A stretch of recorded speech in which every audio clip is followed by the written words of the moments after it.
Iginigiit pa rin ng kampo ni dismissed Bamban Tarlac Mayor Alice Go na nasa Pilipinas lang ang kontrobersyal na alkalde.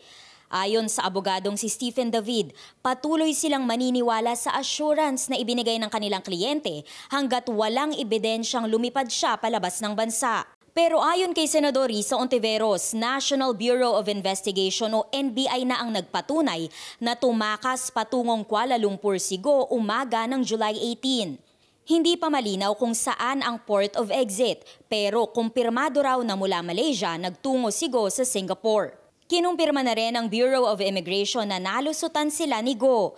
Huli raw itong na-monitor sa Indonesia. Nag-chime in yung ibang mga authorities sa ibang mga bansa. Kung nagpupumilit pa rin ang kampo ni Go Huaping na nandito siya, medyo mabigat ang kailangan nilang patunayan. Ayon kay Ontiveros, Philippine passport pa rin ang gamit ni Go. Kaya panawagan niya sa Department of Foreign Affairs, kanselahin na ito. Masyado siyang maluwag na nakakakilos. Hindi siya Pilipinong mamamayan. So wala siyang humawak ng Philippine passport. Sa ilalim ng New Philippine Passport Act, maaaring kanselahin ang isang pasaporte sa utos ng korte kung ang may hawak nito ay nahatulang guilty sa kasong kriminal, isang pugante o pinagsususpetsahang terorista.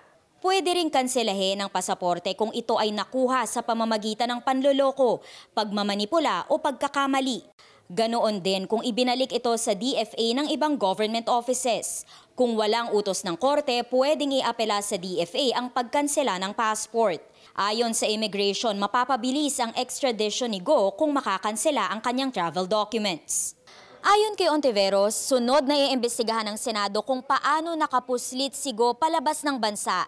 Isa raw sa pwedeng imbitahan sa hearing ang abogadong nagsabing personal niyang nakita si Go nitong Agosto lang para magpanotaryo ng dokumento. Malalaman daw kung nagsisinungaling lang ang abogado o talagang nakakalabas-pasok ng bansa si Go.